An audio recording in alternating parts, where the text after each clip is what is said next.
Is changing an aspect of our personality, our core values, our beliefs? Does lasting change at times feel impossible? And why are some changes so difficult? What we know, what science tells us, is that every human being is capable of change. In fact, you are already hardwired for this. The bigger question is, are you truly committed to the change you seek? Or do you give up before the change has really happened? Change on a spectrum becomes the ever so present, ever so real, ever so determined new ways of being that inspire and fulfill you, and for living a life of true greatness. We are expected to change as a natural part of growth, of self-evolution, of personal betterment, and as a natural progression of moving through life and all of the experiences and knowledge that we acquire.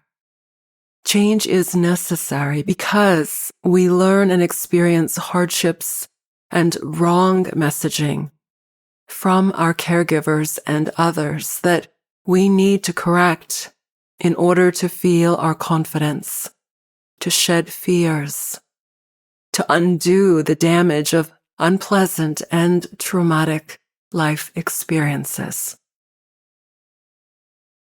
Change is often healing. It is also a powerful tool of self-empowerment, self-improvement, and self-worth. You change by the decision you make to do so, by never giving up on yourself, for being responsive to your choices and the behaviors that exhibit the old, conditioned ways of being that are not responsive to your current ideals. You make the corrections, you extend apology, and you right the mistakes each and every time, so that you remember there is progress even when you falter.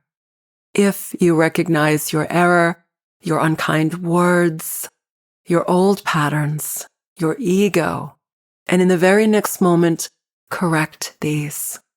Others will appreciate that you did so. You become learned in separating the past from the present, and to no longer live there. To embrace who you are becoming is to practice in every opportunity, because life is your practice ground. It is how you discover the possibilities of living each new moment, embodying your new self, and the transformation that then becomes the change everlasting.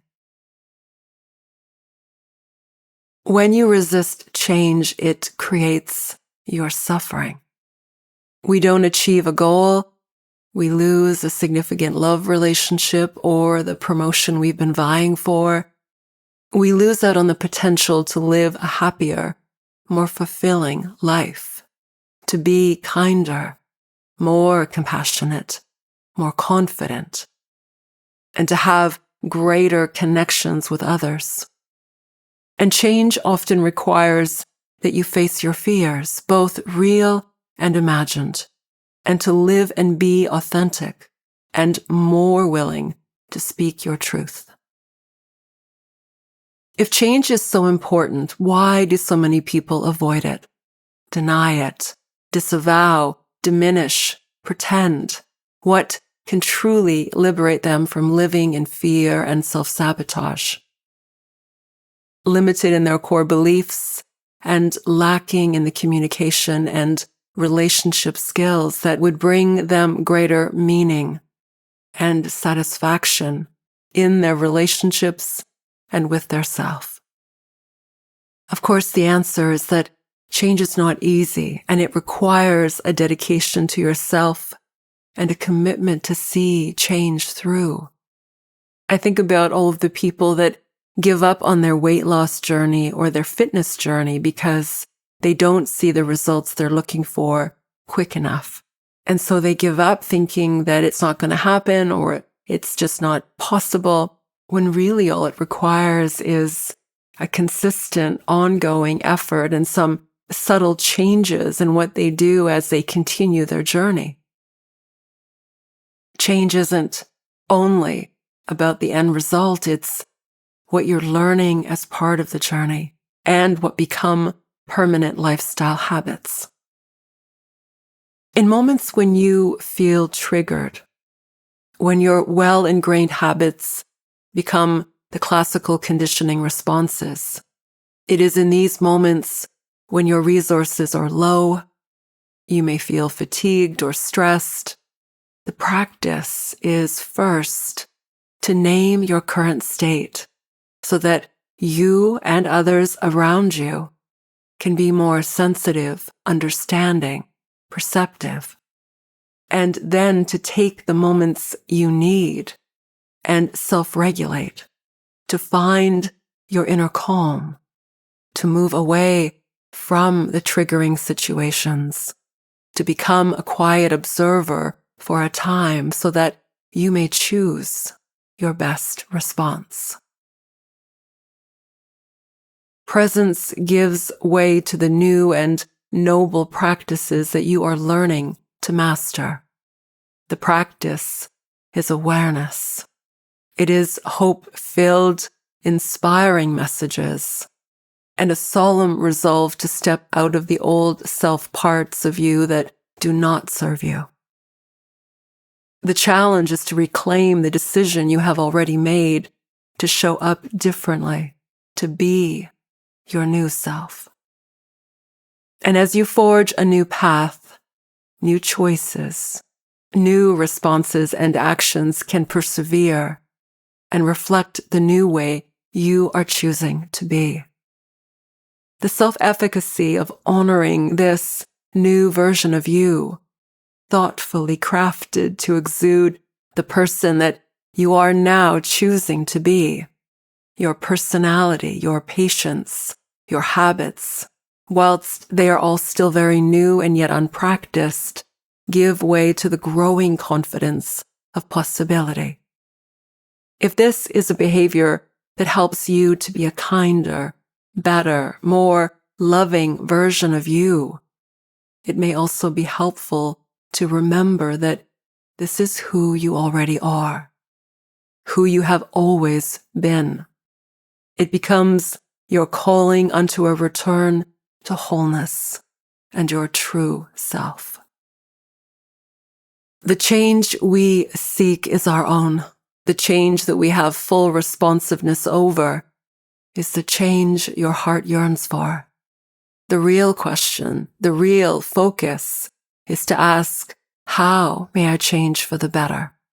Because life's ever-evolving journey is the sweet temperance of what makes you better, kinder, gentler, more compassionate, more loving, forgiving, joyful, expressive in the ways that you relinquish the parts of you that are not truly who you are. Who you are is gracious, kind, forgiving, loyal, considerate, honest, trustworthy, tender, happy. When you are not this, seek to become this again. Find your way, your path, with your heart open to the conditions of love, of kindness, of consideration that you are capable of. Change is a blessing. When you choose to see it as this, you imagine all of the ways that you can open yourself to more. More effort equals more results. As you challenge yourself to step up into something more, something better, you benefit from the change and the growth that is now a part of you, inspiring you to more. Because the secret to being accomplished is the work of doing the effort, the consistency, the growth, the training, the healthy habits you embody, all towards the miracles of possibility that you become through consistent daily practice. You become better, no longer anxious or afraid, no longer hopeless, disparaging, discouraged, because you see that with the effort fueled by a willingness to become, you become what you desire. And this is what propels you further still. It is in taking the difficult steps that you uncover the bliss of so much beauty and possibility in everything, and of course, in you. If you would like my help as you are committed to making the changes you seek, please reach out to me. Let me help. Thank you so much for listening. This is Dorothy Zennuriye Juno. Namaste.